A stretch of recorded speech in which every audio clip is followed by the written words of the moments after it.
الحمد لله نحمده ونستعينه ونستغفره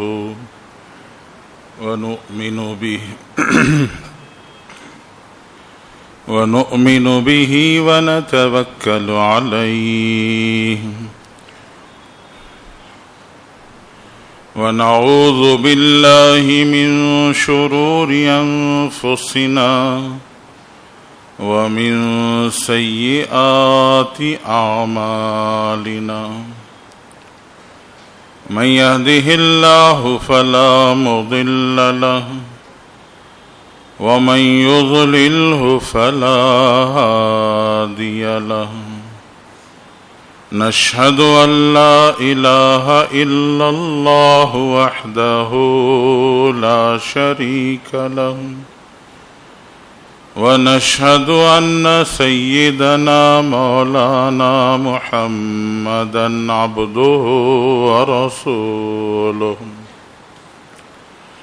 أرسله بالحق كافة للناس بشيرا ونذيرا وداعيا إلى الله تعالى بإذنه وسراجا منيرا وصلى الله تعالى عليه وبارك وسلم تسليما كثيرا كثيرا أما بعد فإن أصدق الحديث كتاب الله وخير الهدي هدي محمد صلى الله عليه وسلم وشر الأمور محدثاتها وكل محدثة بدعة وكل بدعة ضلالة وكل ضلالة في النار فأعوذ بالله من الشيطان الرجيم بسم الله الرحمن الرحيم من المؤمنين رجال صدقوا ما عاهدوا الله عليه منهم من قضى نحبه ومنهم من ينتظر وما بدلوا تبديلا وقال النبي صلى الله عليه وسلم خير أمتي قرني ثم الذين يلونهم ثم الذين يلونهم او كما قال عليه الصلاة والسلام۔ دوستو، بزرگوں اور بھائیوں، اللہ جل جلالہ من والہ نے جو دین اسلام ہم سب کو عطا فرمایا ہے، اس دین کو اللہ جل شانہ نے تا قیامت محفوظ رکھنے کا اللہ نے فیصلہ کیا۔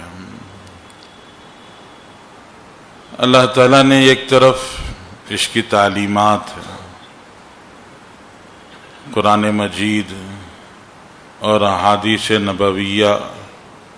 صلی اللہ علیہ وسلم کی حفاظت کا جہاں فیصلہ فرمایا، وہیں اللہ جل جلالہ من والہ نے اس امت کے لیے ایسے افراد، ایسے رجال اور ایسے بزرگ اللہ جل شانہ نے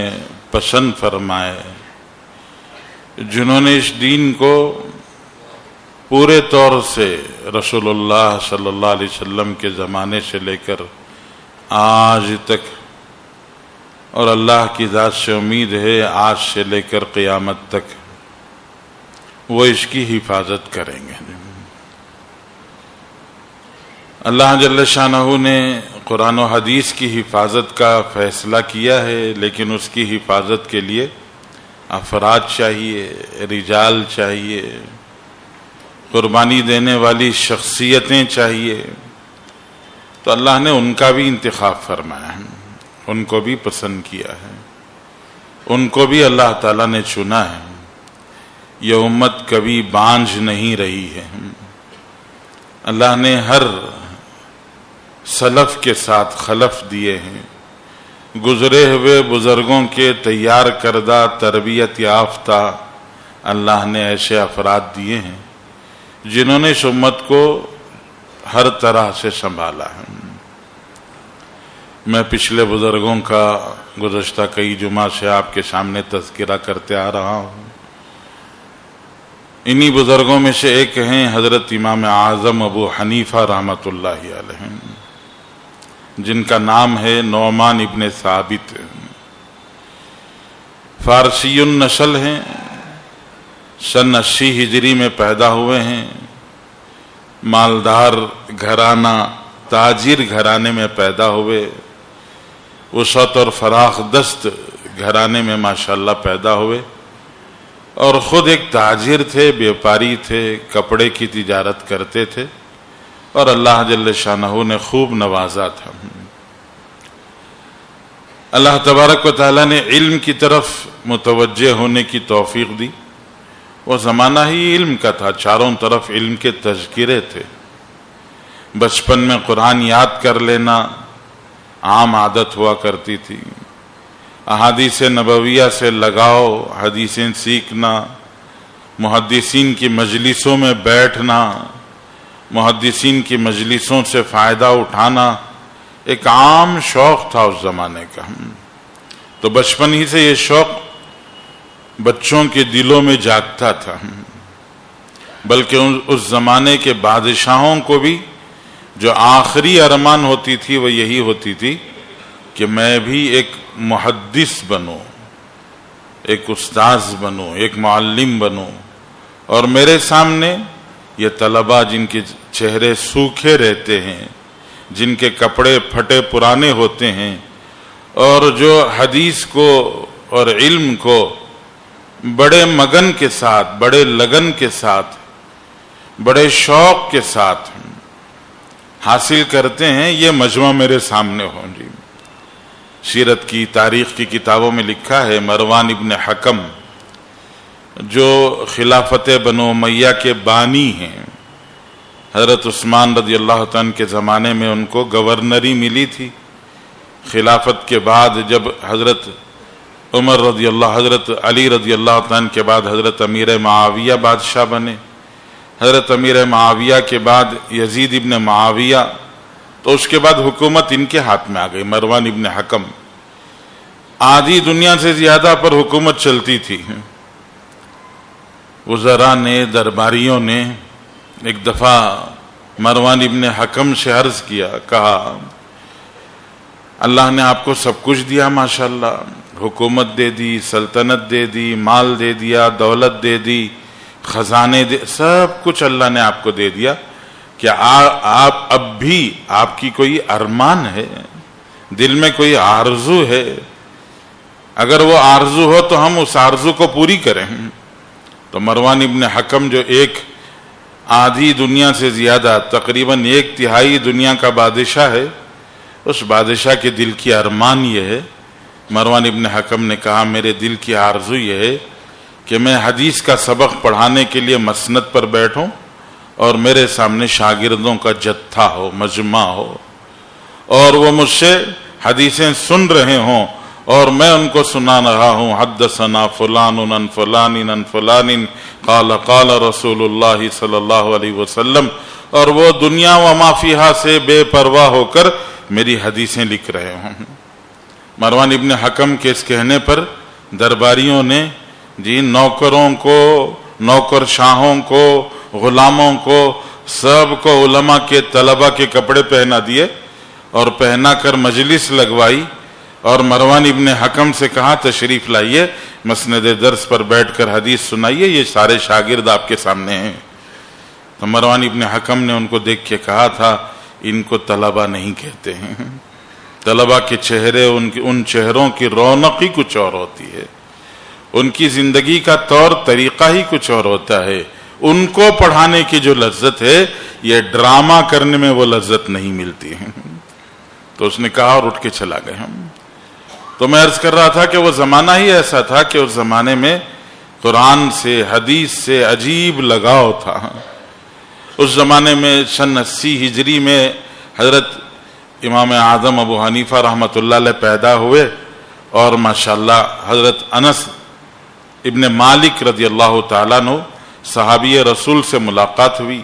اور بھی بڑی عمر کے جو صحابہ تھے جنہوں نے 100 سال سے اوپر کی عمر پائی، ان سے بھی حضرت امام اعظم ابو حنیفہ کی چند صحابہ سے گویا ملاقات ہوئی۔ اس بنا پر آپ کو تابعی کہا جاتا ہے، آپ تابعی ہیں، صحابہ کو دیکھنے والوں میں شامل ہیں۔ اللہ جل جلالہ من والہ نے علم کی طرف متوجہ کیا۔ حماد ابن سلیمان آپ کے استاد تھے، آپ کی مجلس میں شریک رہے اور بڑی دلچسپی بڑے شوق کے ساتھ برس ہا برس آپ کی مجلس میں بیٹھ کر آپ کا علم حاصل کیا، دین کو اپنے اندر سمو لیا۔ اور خاص چیز جو حضرت امام اعظم ابو حنیفہ رحمۃ اللہ علیہ کو ملی وہ فقہ ہے جی۔ حضرت امام شافعی رحمۃ اللہ علیہ جو حضرت امام اعظم کی وفات کے سال پیدا ہوئے ہیں، حضرت امام اعظم ابو حنیفہ رحمۃ اللہ علیہ کی وفات سن 150 ہجری میں ہوئی اور حضرت امام شافعی کی سن 150 ہجری میں پیدائش ہوئی ہے، پھر وہ پل کے بڑے ہیں۔ اور حضرت امام اعظم ابو حنیفہ رحمۃ اللہ علیہ کے خاص شاگرد محمد ابن حسن الشیبانی سے ان کی والدہ کا نکاح ہو گیا تھا، تو حضرت محمد ابن حسن شیبانی رحمۃ اللہ علیہ کے پاس رہ کر پرورش پا کر وہ پلے بڑھے اور حضرت امام محمد ابن حسن شیبانی سے گویا حدیث اور درس اور قرآن اور فقہ انہوں نے سمجھا اور سیکھا۔ تو سب کچھ دیکھنے کے بعد حضرت امام شافعی رحمۃ اللہ علیہ فرماتے تھے الناس عیال علی ابی حنیفہ فی الفقہ، کہ ساری دنیا حضرت امام اعظم ابو حنیفہ رحمۃ اللہ علیہ کے سامنے دین کے فقہ مسائل کے معاملے میں بچوں کی طرح سے ہیں جی۔ بڑے سے بڑے امام بھی حضرت امام اعظم کے سامنے جی ان کی اولاد کی طرح سے، ان کے بچوں کی طرح سے، کہ ان سے چھوٹے ہیں جی، ان سے فقہ کے معاملے میں دین کی سمجھ اور دینی مسائل کے استنباط کے معاملے میں کوئی ان کے مقابلے کا نہیں ہے، کوئی ان کا ہم پلہ نہیں ہے، کوئی ان کا ہمسر نہیں ہے۔ اللہ جل شانہ نے یہ بڑا مقام حضرت امام اعظم ابو حنیفہ رحمۃ اللہ علیہ کو عطا فرمایا کہ سمجھ، قوت فہم، قوت عقل، مسائل میں غور و فکر۔ آج لوگ اعتراض کرتے ہیں جی، حنفی فقہ کے اوپر اعتراض کر کے کہتے ہیں کہ احادیث کو چھوڑ کر، صحیح حدیثیں چھوڑ کر جی وہ دوسرے طریقے پر چلتے ہیں، صحیح حدیثیں چھوڑ دی جاتی ہیں۔ اگر آپ غور کر کے دیکھیں، امام اعظم ابو حنیفہ رحمۃ اللہ علیہ نے احادیث صحیحہ میں تطبیق کی ہے، ہر حدیث پر عمل کی کوشش کی ہے جی، ہر حدیث پر عمل کیا ہے، کوئی ایک حدیث بھی چھوڑی نہیں ہے جی۔ ایک چھوٹی سی مثال ہے امام اعظم ابو حنیفہ رحمۃ اللہ علیہ کی فقہ، آپ کے فہم اور آپ کی سمجھ، قرآن و حدیث میں آپ کا غور و خوض اور قرآن و حدیث کے اندر آپ کا ڈوبنا اور ڈوب کر مسائل کو پوری قوت کے ساتھ سمجھ کر امت کے سامنے پیش کرنے کی انگنت مثالیں، پورا فقہ حنفی اس کی ایک زبردست مثال ہے۔ لیکن ایک مثال میں آپ کو سمجھنے کے لیے عرض کرتا ہوں کہ ہم لوگ امام کے پیچھے جب نماز پڑھتے ہیں تو سورہ فاتحہ نہیں پڑھتے ہیں جی۔ حضرت امام اعظم ابو حنیفہ رحمۃ اللہ علیہ نے فرمایا سورہ فاتحہ نہیں ہے، مقتدی کے لیے سورہ فاتحہ نہیں ہے۔ تو لوگ ہم پر اعتراض کرتے ہیں، کہتے ہیں حدیث صحیح میں آیا ہے، بخاری شریف کی حدیث ہے لا صلاۃ الا بفاتحۃ الکتاب، سورہ فاتحہ کے بغیر نماز نہیں ہوتی جی۔ ایک حدیث آپ کو سنائی گئی، حضرت امام اعظم ابو حنیفہ رحمۃ اللہ علیہ نے قرآن اور احادیث کے پورے ذخیرے میں یہ غور و خوض کیا ہے، ڈبکیاں لگائی ہیں۔ قرآن پاک میں اللہ تعالیٰ نے یہ ارشاد فرمایا ہے اور اللہ تعالیٰ نے صاف بتایا ہے کہ جب قرآن پڑھا جائے، اذا قرئ القرآن فاستمعوا له وانصتوا،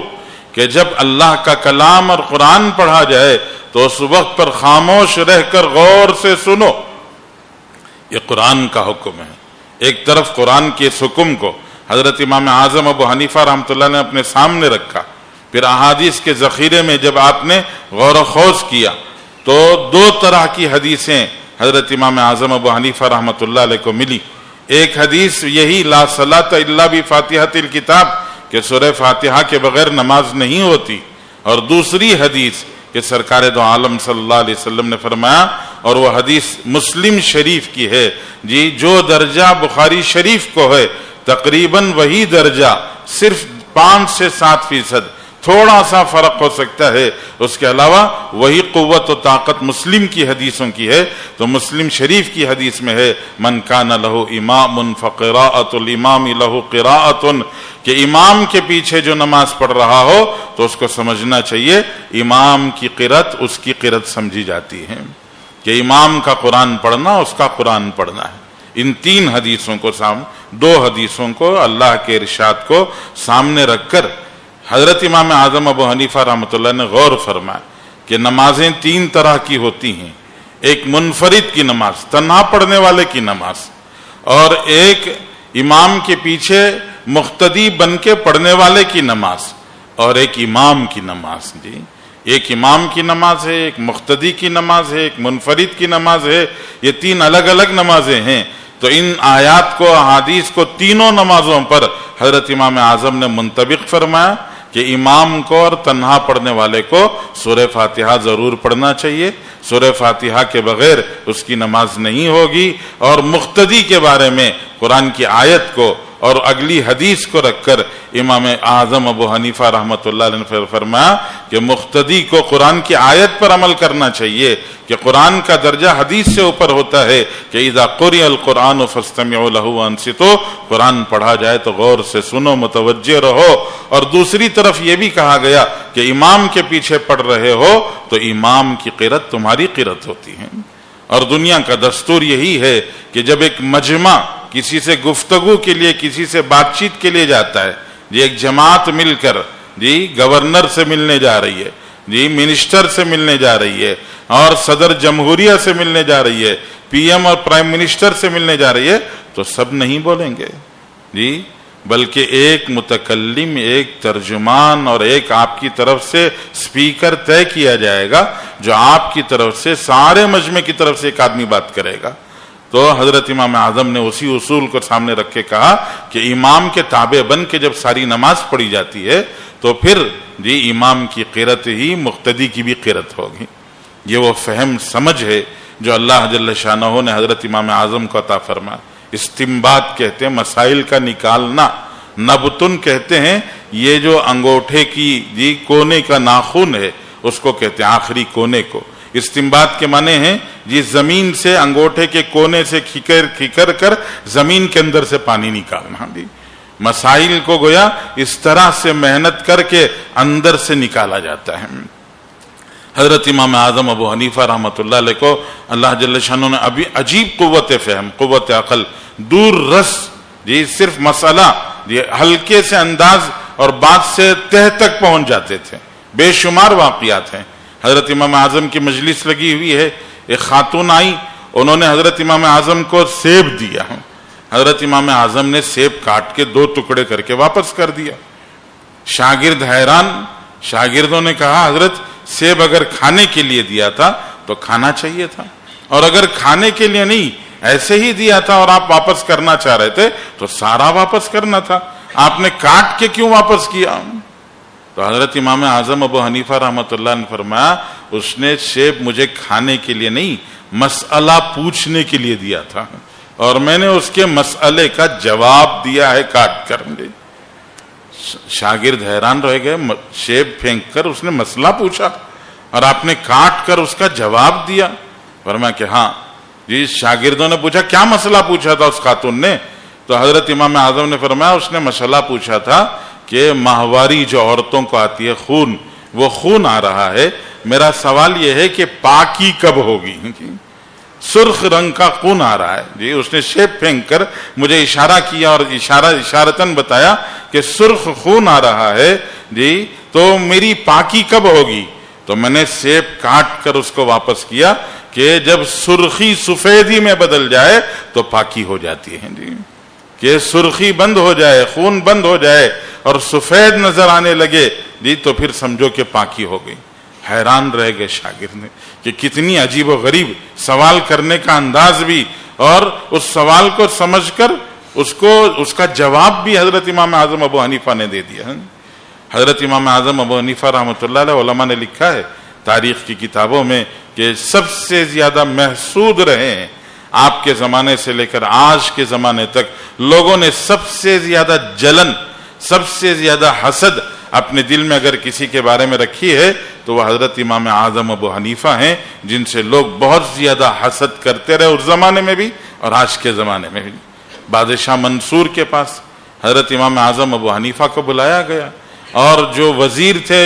منصور کے وہ حضرت امام اعظم ابو حنیفہ سے جلن حسد رکھتے تھے، تو حضرت امام اعظم ابو حنیفہ کو بادشاہ کے سامنے پھنسانا چاہا، اور پھنسانے کے لیے انہوں نے ایک مسئلہ بتایا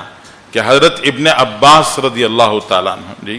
حضرت عبداللہ ابن عباس رضی اللہ تعالیٰ عنہ مسئلہ یہ بتاتے تھے کہ انشاءاللہ جی، ہم جیسے کوئی بھی بات پر انشاءاللہ کہتے ہیں جی، میں نے آپ سے کچھ مانگا، آپ نے کہہ دیا انشاءاللہ، انشاءاللہ پر بات پوری نہیں ہوتی ہے بلکہ بات معلق ہو جاتی ہے جی۔ جو معاملہ اگر میں نے آپ سے کہا میں اپنی زمین آپ کو بیچ رہا ہوں، اگر آپ کہیں کہ میں خریدتا ہوں تو بات پوری ہوتی ہے، اور اگر آپ نے کہا انشاءاللہ تو مطلب یہ کہ آپ کے خریدنے کا ارادہ نہیں ہے جی۔ ایک آدمی مجلس میں کہہ دیا کہ خرید رہا ہوں، بعد میں گھر جا کر اس نے کہا انشاءاللہ، تو بات تو ہم نے تو یہی سمجھا کہ یہاں تو بات پوری ہو گئی، آپ نے زمین خرید لی جی، لیکن بعد میں جا کر اگر آپ نے گھر میں انشاءاللہ کہہ دیا تو حضرت عبداللہ ابن عباس رضی اللہ عنہ فرماتے ہیں کہ مجلس سے اٹھ کر گھر جا کر بھی اگر کوئی انشاءاللہ کہہ دے تو بات ٹوٹ جاتی ہے، معاملہ ختم ہو جاتا ہے جی۔ حضرت امام اعظم ابو حنیفہ رحمۃ اللہ علیہ کا مسئلہ تھا کہ اگر آپ کو انشاءاللہ کہنا ہے تو مجلس میں کہنا پڑے گا، اور اگر مجلس سے ہٹ کے دور جا کے اگر آپ کہیں گے تو اس انشاءاللہ کا اعتبار نہیں ہے، اس کا کوئی اعتبار نہیں جی۔ آپ نے سمجھ لیا ہوگا کہ میں نے آپ سے کوئی چیز بیچنا چاہی اور آپ نے خریدنے کا فیصلہ کیا، کہا ہاں میں خریدتا ہوں، تو جب آپ یہ کہیں گے کہ ہاں میں خریدتا ہوں، میں قبول کرتا ہوں جی، جیسے نکاح کی مجلس ہے، نکاح کی مجلس میں انشاءاللہ نہیں کہا جاتا ہے، شوہر سے لڑکے سے کہتے ہیں فلاں کی لڑکی اتنے مہر میں فلاں فلاں گواہ ہے، میں آپ کے نکاح میں دے رہا ہوں جی، تو لڑکا کہتا ہے میں نے قبول کیا، تو نکاح پورا ہو گیا۔ اور اگر لڑکا بجائے میں نے قبول کیا کہنے کے وہ یہ کہہ دیں انشاءاللہ، تو مطلب مجلس میں تو نکاح نہیں ہوا جی، تو وہ نکاح جو ہے باقی رہ گیا۔ اور اگر کسی کو انشاءاللہ کہنا اسے قبول نہیں کرنا ہو، امام اعظم رحمۃ اللہ علیہ فرماتے ہیں کہ مجلس میں کہہ دینا چاہیے انشاءاللہ، تو ہم سمجھ جائیں گے کہ بات پوری نہیں ہوئی، کچھ اور انتظام کر لیں گے۔ اگر مجلس سے اٹھ کر یہاں تو ہو گیا نکاح جی، سارے لوگوں نے کھجور بھی کھا لیا، مصری بھی کھا لی، گلے بھی مل لیے، یہ لڑکا گھر جا کر کہا انشاءاللہ جی، اگر گھر جا کر انشاءاللہ کہے تو امام اعظم فرماتے ہیں وہ انشاءاللہ نہیں چلے گا، نکاح پورا ہو گیا۔ حضرت عبداللہ ابن عباس رضی اللہ عنہ فرماتے ہیں کہ مجلس سے اٹھ کر گھر جا کر بھی اگر کوئی انشاءاللہ کہہ دے تب بھی نکاح ٹوٹ جاتا ہے، بات ختم ہو جاتی ہے جی۔ تو یہ ایک عجیب مسئلہ ہے۔ حضرت امام اعظم ابو حنیفہ رحمۃ اللہ علیہ منصور کی مجلس میں آئے، بادشاہ کی مجلس میں، تو حضرت کو پھنسانے کے لیے وزیر نے حضرت کے اوپر جی الزام لگایا، کہا جی منصور امیر المومنین آپ کے دادا کا جو مسئلہ ہے یہ اس مسئلے سے اختلاف کرتے ہیں، آپ کے دادا کہتے ہیں انشاءاللہ کب بھی کہو قبول ہے، اور یہ کہتے ہیں نہیں انشاءاللہ مجلس ہی میں کہنا پڑے گا۔ تو گویا حضرت امام اعظم کو پھنسا دیا کہ امام سے بادشاہ کو ان سے ناراض کر دیا کہ آپ کے دادا کے خلاف چل رہے ہیں. لیکن اللہ نے عجیب سمجھ حضرت امام اعظم ابو حنیفہ کو عطا فرمائی تھی. حضرت امام اعظم نے منصور سے کہا، بادشاہ سے، امیر المومنین ایک آدمی آپ کے سامنے آتا ہے اور آپ کے ہاتھ میں ہاتھ رکھ کر بیعت کرتا، کہتا ہے میں نے آپ کو امیر المومنین مان لیا، آپ کو بادشاہ قبول کر لیا، اور آپ نے آپ کے ہاتھ میں بیعت کر کے وہ واپس یہاں سے چلا گیا. گھر میں جا کر وہ کہتا ہے انشاءاللہ. جی گھر میں جا کے وہ انشاءاللہ کہتا ہے، اور گھر کے انشاءاللہ کا مطلب یہ ہے کہ آپ کی بیعت ختم ہو گئی. وہ جو ہاتھ پر ہاتھ دے کے بیعت اس نے کی تھی، گھر میں جا کر انشاءاللہ کہنے سے وہ بیعت ختم ہو گئی. تو یہ جو آپ کا وزیر ہے یہ کہہ رہا ہے کہ جتنے آپ کے ہاتھ پر بیعت کرنے والے ہیں وہ سب گھر میں جا کر آپ کی بیعت نکال دیں. تو بادشاہ بہت خوش ہوا اور کہا کہ تم ان کو پھنسانا چاہ رہے تھے، لیکن بادشاہ نے، امام اعظم نے تمہیں ہی پھنسا دیا. کہ یہ وہ سمجھ ہے، قوت ہے جو اللہ تعالیٰ نے حضرت امام اعظم ابو حنیفہ کو عطا فرمائے. اور پھر عجیب درد مند دل، جی ایک حساس دل عطا فرمایا تھا. بڑے تاجر تھے اور تجارت میں نفع کمانا جانتے تھے، لیکن ساتھ میں ہمدردی بھی جانتے تھے، احسان کا معاملہ کرنا بھی جانتے تھے. حضرت امام اعظم ابو حنیفہ کی دکان میں ایک صاحب آئے اور انہوں نے آ کے کہا کہ حضرت ذرا جی کاٹن کا ایک کپڑا چاہیے اور فلاں رنگ کا چاہیے. تو حضرت امام اعظم ابو حنیفہ نے فرمایا بھائی ابھی تو میرے پاس ہے نہیں، میں جو ہے 2-4 دن میں وہ کپڑا کہیں سے مہیا کروں گا اور پھر تمہیں دے دوں گا. ہفتہ گزر گیا، ہفتے کے بعد وہ صاحب دوبارہ آئے اور انہوں نے آ کے حضرت امام اعظم ابو حنیفہ رحمۃ اللہ علیہ کی دکان میں پہنچ کے کہا کہ حضرت وہ کپڑا آ گیا جو میں نے آرڈر کیا تھا. تو فرمایا ہاں آ گیا ہے. وہ کپڑا منگوایا تھان اور منگوا کے کہا کہ یہی آپ نے رنگ پسند کیا تھا. انہوں نے کہا بالکل یہی ہے. فرمایا کتنے کا؟ جی کتنے کا مطلب پوری کی پوری تھان اس زمانے کی جو قیمت تھی اس قیمت کے اعتبار سے حضرت امام اعظم نے فرمایا 1 درہم کا. جی 1 درہم کا مطلب ہے جی آج کے زمانے کے 250 روپے. جی 250 روپے کا وہ قیمتی کاٹن کا کپڑا جو رنگ کا تھا، انہوں نے پورے کی پوری تھان 250 روپے کی. تو سامنے والے نے کہا حضرت مذاق کرتے ہیں، یہ کوئی مذاق کا وقت ہے، ہم آپ کی دکان میں خریدنے آئے ہیں اور آپ ہم سے مذاق کر رہے ہیں. کہا کہ نہیں مذاق نہیں کر رہا ہوں، میں نے 2 تھان کپڑے ہول سیلر سے خریدے تھے اور وہ 2 تھان کپڑے کی جو قیمت مثال کے طور سے میں نے 5000 میں خریدا تھا تو 1 تھان جی میں 5000 میں بیچ چکا ہوں. 1 تھان 5000 میں بیچ چکا ہوں تو یہ دوسری تھان ہے اور وہ دوسری تھان میں تمہیں 250 روپے میں دیتا ہوں، یہ 250 روپے میں لے لو. میرا 250 روپیہ گویا اس کا منافع ہے اور تم میرے دوست ہو تو دوست ہونے کی وجہ سے میں تم سے زیادہ منافع نہیں چاہتا. جی 5000 میں خریدا، 1 تھان میں 5000 آ چکے ہیں، اب دوسری تھان جتنے بھی بیچوں گا وہ اتنا میرا منافع ہے اور میں تم سے زیادہ منافع نہیں کمانا چاہتا، اس لیے 250 میں لے کے جاؤں. جی یہ کہتے ہیں تاجر کی صاف دلی. اور عام طور سے بیچنے والے تاجروں کا آج کا معمول ہو گیا ہے کہ جان پہچان والے جاتے ہیں تو انہی کو زیادہ چونا لگایا جاتا ہے. اور ان کو چونا لگانے کا انداز بھی ہوتا ہے، آپ سے دوستی ہے، آپ سے کیسے ہم زیادہ لے سکتے ہیں، جی آپ سے زیادہ قیمت کیسے لے سکتے ہیں، یہ کہہ کر الٹا ان کو چونا لگا دیا جاتا ہے. یہ آج کل کے تاجروں کا معمول ہے. اور حضرت امام اعظم ابو حنیفہ رحمۃ اللہ علیہ نے صاف دلی سے بتایا کہ میں اپنا منافع اپنا اصل کما چکا ہوں اور یہ جو تم دے رہے ہو یہ میرا منافع اور اتنا منافع مجھے کافی ہے. جی یہ وہ جی ایک طرف تجارت میں بھی صاف دلی، تجارت کے اصول کو بھی اپنانا اور انہی اصول کے ساتھ میں تجارت بھی کرنا، یہ گویا حضرت امام اعظم ابو حنیفہ نے سکھایا. جی حضرت امام اعظم ابو حنیفہ رحمۃ اللہ علیہ کے پڑوس میں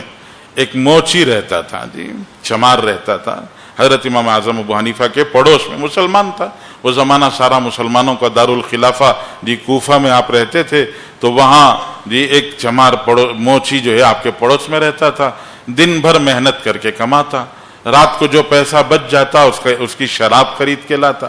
اور شراب پی کر پوری رات مستی کرتا. ہم بالکل چھوٹا سا گھر لگا ہوا اور اس پڑوس کے گھر میں چیخنا، چلانا، شور مچانا، جی شاعری پڑھنا، اس طرح سے گویا پوری رات اودم مچاتا اور چیختے چلاتے چلاتے تھک کے پتہ نہیں کب سو جاتے ہیں. حضرت امام اعظم ابو حنیفہ رحمۃ اللہ علیہ کا 40 سال کا معمول رہا ہے کہ آپ نے عشاء کے وضو سے فجر کی نماز پڑھی ہے. جی آپ نے عشاء کے وضو سے فجر کی نماز 40 سال تک پڑھی ہے. اور آپ کا معمول ہے کہ عشاء کی نماز کے بعد آپ جی نماز کے لیے کھڑے ہوتے اور وتر کی جو آخری رکعت ہوتی، وتر کی آخری رکعت میں پورا قرآن پڑھتے تھے. اور 40 سال کا پورا معمول آپ کا کہ ہر دن آپ نے ایک قرآن مکمل کیا ہے. رمضان المبارک میں آپ کا دن کا ایک قرآن اور رات کا ایک قرآن معمول تھا. 60 قرآن آپ رمضان میں پڑھتے تھے. اخیر دنوں میں، زندگی کے آخری دنوں میں بادشاہ نے آپ کو قاضی بنانا چاہا، آپ نے قضاوت کو قبول نہیں کیا تو آپ کو قید کر دیا گیا. جس قید خانے میں آپ قید تھے اس قید خانے میں انتقال سے پہلے 4-6 مہینے جو آپ قید رہے، اس 4-6 مہینے کے عرصے میں 7000 قرآن پڑھے. 7000 قرآن آپ نے مکمل کیے. تو گیا رات بھر کھڑے رہنے کی عادت تھی. جی رات بھر کھڑے رہنے کی عادت. تو آپ نماز پڑھتے، ادھر شور چلانا، جی آواز پکارا، بڑی تکلیف ہوتی. لیکن آپ نے کبھی پریشان نہیں کیا، پڑوسی کو نہیں تکلیف دی، آپ اطمینان کے ساتھ میں نماز سے فارغ ہوتے. جی ایک دن آپ نے دیکھا کہ شور شرابہ، آواز نہیں ہو رہی ہے تو آپ حیران ہوئے. باہر نکل کے آپ نے پڑوس کے دروازے پر کھٹکھٹایا اور پوچھا بھائی آج یہ شور شرابہ بند ہے، کہاں چلا گیا یہ؟ تو لوگوں نے، گھر والوں نے بتایا کہ آج صبح پولیس نے اس کو پکڑ لیا ہے اور لے جا کر قید میں ڈال دیا ہے، جیل میں ڈال دیا ہے. جی تو حضرت امام اعظم ابو حنیفہ رحمۃ اللہ فجر کی نماز پڑھ کر جی اپنے سواری پر سوار ہو کر امیر سے ملنے، وہاں کے گورنر سے ملنے کے لیے گئے. جب آپ دروازے پر پہنچے تو آپ نے پہرے دار سے کہا کہ مجھے گورنر سے ملنا ہے. گورنر کو اطلاع دی گئی امام اعظم ابو حنیفہ آپ سے ملنے کے لیے آئے ہیں. تو گورنر نے کہا ان کو سواری سے اترنے کے لیے نہیں کہنا ہے، وہ سواری پر سوار ہو کر میرے دربار میں آئیں گے اور میری قالین کے پاس اتر کر دربار میں اندر آ کر جی وہ سواری سے اتریں گے. اتنا اعزاز آپ کا. اندر تشریف لائے. جی امیر نے پوچھا کوئی ضرورت؟ صبح صبح آپ میرے پاس آ گئے ہیں. تو حضرت امام اعظم ابو حنیفہ نے فرمایا میرے پڑوسی کو آپ کے جی لوگوں نے، درباروں نگران لوگوں نے اس کو گرفتار کر لیا ہے، پولیس والوں نے. تو میں سفارش کرتا ہوں، میرا پڑوسی ہے، پڑوس میں رہتا ہے، آپ اس کو جی چھوڑ دیں، جیل سے بھیج دیں. تو امیر نے فوراً سفارش قبول کی. اور امیر بھی ایسا دل کا بڑا، علماء کا احترام کرنے والا، اس نے کہا جی اس دن سے لے کر آج تک جتنے لوگ گرفتار ہوئے سب کو چھوڑ دو. وہ آزاد ہو کے آیا گھر واپس تو حیران رہ گیا کہ کیسے آزادی مل گئی اچانک. تو لوگوں نے بتایا کہ امام اعظم کی سفارش پر آزادی ملی ہے. جی تو اس نے آ کے حضرت کے ہاتھ پر توبہ کی اور معافی مانگی اور زندگی کا رخ بدل لیا. گویا یہ احسان، لوگوں کے ساتھ میں احسان اور پڑوسیوں کے ساتھ میں معاملہ، پڑوسیوں کے ساتھ میں خیر خواہی، یہ وہ عجیب خوبیاں ہیں جو اللہ جل شانہ نے ان لوگوں کو عطا فرمائی تھی کہ ایک طرف علم کا سمندر ہے جی، دوسری طرف سخاوت، مال کے عطیات، مال کماتے تھے. علماء نے لکھا ہے کہ سال کے سال کا پورا پیسہ جمع کر کے اس کا ایک فنڈ حضرت نے بنایا تھا، ایک رقم بنائی اور پھر اس رقم سے کوفہ کے جتنے مشائخ، جتنے علماء، شہر کے جتنے ائمہ، جتنے محدثین ہوتے ان سب کے لیے جوڑے خریدتے، گھر کے ضرورت کا سارا سامان خریدتے اور کپڑے اور گھر کا سارا سامان لے جا کر حضرت گھر پر پہنچاتے اور گھر پر پہنچا کر تھوڑی سی رقم مزید ان کے ہاتھ میں دے کر کہتے یہ آپ خرچ کے لیے استعمال فرمائیں، یہ گھر کا سارا سودا سلف ہے، یہ سال بھر کے آپ کے کپڑے اور جوڑے ہیں اور یہ مزید رقم ہے، اور آپ میرا شکریہ نہیں ادا کیجئے، اللہ کا شکریہ ادا کیجئے، یہ اللہ نے میرے ساتھ میں آپ کی برکت سے فضل فرمایا ہے. اللہ نے آپ کی برکت سے میرے اوپر فضل فرمایا، میری تجارت میں اللہ نے اتنی برکت عطا کر دی، اتنی کشادی، اتنا کشادہ فرما دیا اور ایسا ماشاءاللہ میری تجارت چلی اور خوب چمکی کہ جس کی وجہ سے اتنی سہولت اللہ نے مجھے عطا فرمائی کہ میں نے آپ کے لیے سب کچھ خریدا ہے، میں نے آپ کو لا کے پہنچایا ہے، اور یہ میرا میں آپ کو نہیں دے رہا ہوں، یہ اللہ کا آپ کے نام پر دیا ہوا میں آپ کو لا کے پہنچا رہا ہوں۔ تو بزرگوں یہ وہ خوبیاں ہیں جی جن خوبیوں کو گویا ہمیں بھی سمجھنا، سیکھنا، زندگی میں اپنانے کی ضرورت ہے۔ حضرت امام اعظم کے بارے میں جیسے فرمایا 40 سال تک ماشاءاللہ جی 40 سال تک لوگوں کو حیرت ہوتی ہے، تعجب ہوتا ہے، اور لوگ کہتے ہیں ایسا ہو ہی نہیں سکتا ہے جی 40 سال تک آدمی کیسے جاگ سکتا ہے جی۔ حضرت امام اعظم ابو حنیفہ سے پوچھا گیا تھا تو حضرت امام اعظم ابو حنیفہ نے فرمایا کعبۃ اللہ کا پردہ پکڑ کے میں نے اللہ سے دعا مانگی تھی، اس میں اعظم اللہ کا جو بڑا نام ہے ان اسماء اعظم میں سے ایک اسم اعظم کا لے کر میں نے اللہ سے مانگا تھا، تو اللہ تعالیٰ نے مجھے یہ قوت عطا فرمائی کہ میں رات کو سوتا نہیں، یہ ظہر کی نماز کے آس پاس میں تھوڑی دیر کے لیے قیلولہ کرتا ہوں، اور وہ تھوڑی دیر کے قیلولہ میں اللہ جل شانہ مجھے پورے دن رات کی جو طاقت ہے، سونے کا جو میرا گویا جی کوٹا ہے، وہ ظہر سے پہلے تھوڑی دیر جو قیلولہ کر لیتا ہوں اسی میں اللہ تعالیٰ میری وہ سارا کوٹا پورا کر دیتے ہیں، اور مجھے وہ نشاط اور قوت اور وہ چستی اللہ تعالیٰ عطا کر دیتے ہیں، جس کے ذریعے سے مجھے دن رات مسلسل دین میں، دین کے علم میں، فقہ اور فہم دین میں لگنے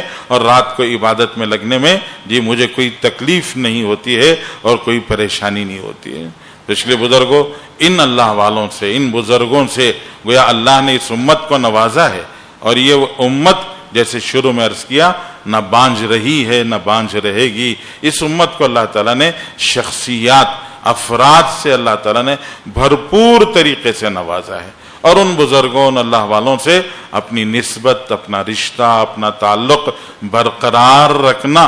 یہی ہماری سرفرازی، یہی ہماری سرخروئی ہے۔ اللہ جل شانہ